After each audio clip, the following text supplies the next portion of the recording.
Nous sommes le 10 du mois de Av, lendemain de Tisha B'Av.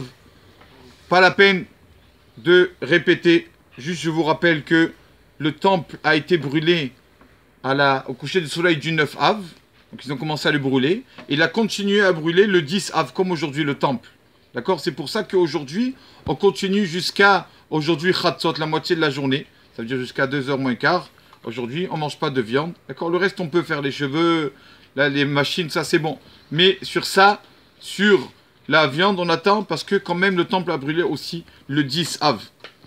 Maintenant, ça y est, la date elle est finie. Alors quoi, on oublie le temple, ça y est, on s'en fout jusqu'au 17 Tammuz l'année prochaine? Non, Chas Shalom. Nos sages ont institué plusieurs choses pour qu'on n'oublie pas le temple, les destructions de deux temples, pour qu'on montre à Hachem qu'on espère vraiment. Vous savez qu'il y a une mitzvah tous les matins, d'accord? Qu'on dit à Hachem, je crois, il y a plusieurs choses, je crois que Hachem il est un, que Hachem est unique, tout ça. On dit, je crois, Animamin, Be'emuna Shlema, je crois que le Mashiach peut venir à chaque moment. Et même que il s'attarde, je l'attends, à chaque seconde, le Mashiach, le Messie peut venir. C'est ça c'est une mitzvah. Alors voilà les choses, du Shulchan Aruch, que nos sages ont situées pour se rappeler du Beth Amikdash. On a dit déjà, quand quelqu'un à la maison, on a toujours un endroit qu'on laisse sans peinture ou sans carrelage ou quoi sur le mur. Le carrelage, c'est le sol, donc c'est pas le carrelage. Sur le mur, on laisse un petit endroit, un demi-mètre sur un demi-mètre, sans peinture pour se rappeler que la maison d'Hachem n'est pas là. Notre maison aussi n'est pas entière. Et donc on laisse un endroit sans peinture. Il y en a qui font ça. Dès qu'ils rentrent à la maison, comme on se rappelait de Jérusalem, ils laissent un endroit sans peinture. Il y en a qui mettent un beau cadre de Jérusalem. Comme la femme, elle veut pas que la maison... une petite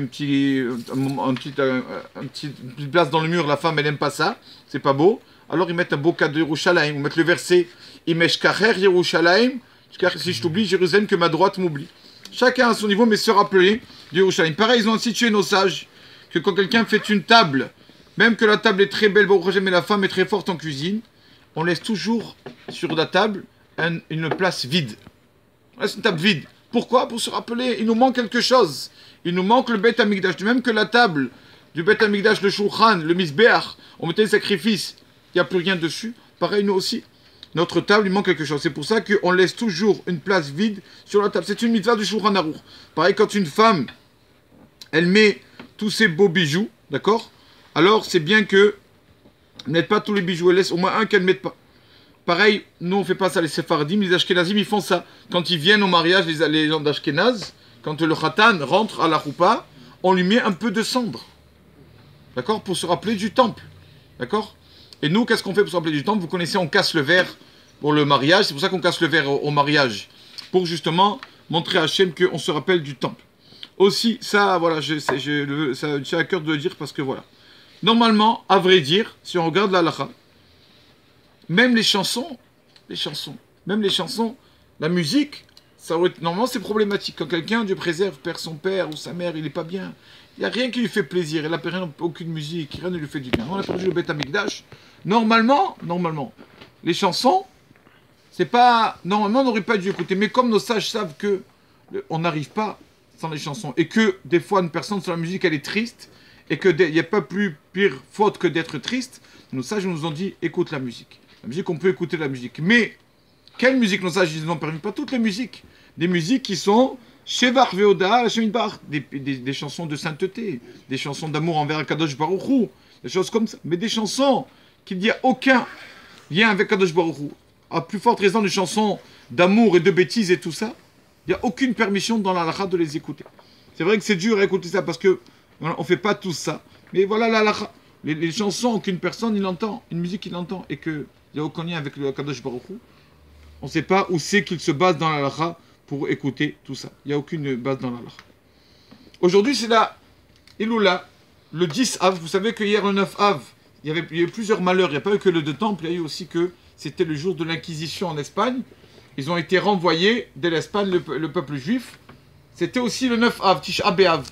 Hier, il y avait des textes dans le Siddur de Tisha B'Av qui parlent aussi de l'Inquisition. Parce que tous les juifs d'Espagne, justement, ont été renvoyés. Vous savez que pendant la période de l'Inquisition, combien de rabbanim il y avait? Un des rabbanim qu'on avait, que c'est aujourd'hui Saïloula, il s'appelait Don Yitzhak Abrabanel. Ce rave-là, c'était le ministre des Finances du roi d'Espagne. Tellement que c'était quelqu'un de très savant. Abrabanel, Don Yitzhak Abrabanel. Et bon, vous savez, quand une personne, du moment qu'il est juif, alors on ne l'aime pas. C'est comme ça.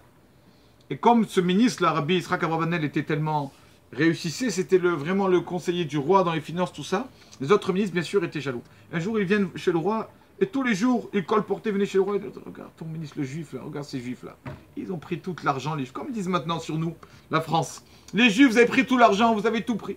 Et tous les jours, ils disaient au roi, ton ministre juif, il n'a pas beaucoup d'argent.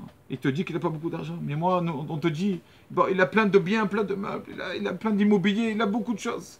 Et un jour, le roi convoque Don Yitzhak Abravanel et lui demande, dis-moi, je veux que tu me fasses le compte rendu de ta richesse.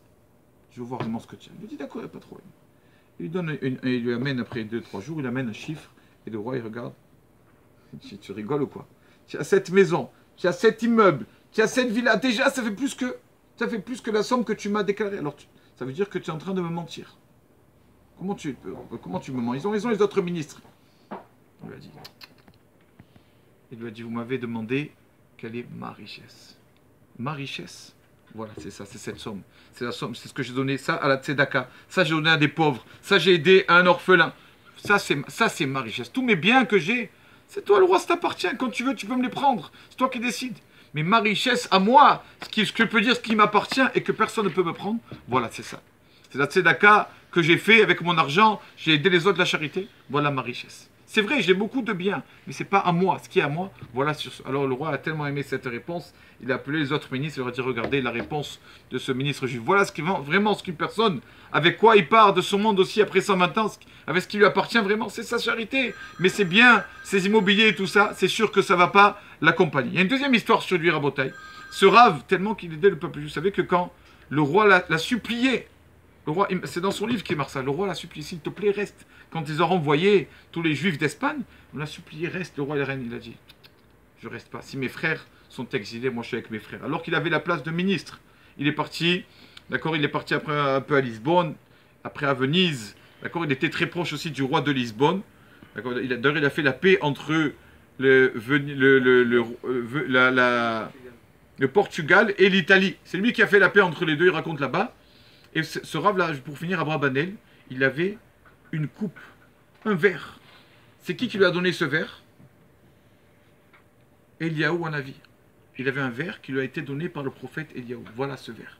Tellement que tu as fait du bien envers le peuple juif, il avait un verre. Il l'utilisait que à Pessah. Que à Pessah.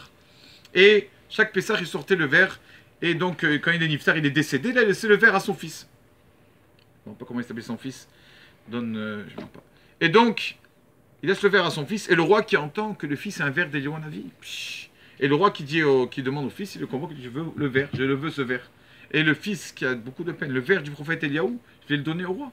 Qu'est-ce qu'il fait? Il enferme le verre dans une boîte, d'accord, avec la clé, et il jette la clé. Avant de jeter la clé, il dit, regarde Eliaou Hanavi, j'ai de la peine, c'est ton verre.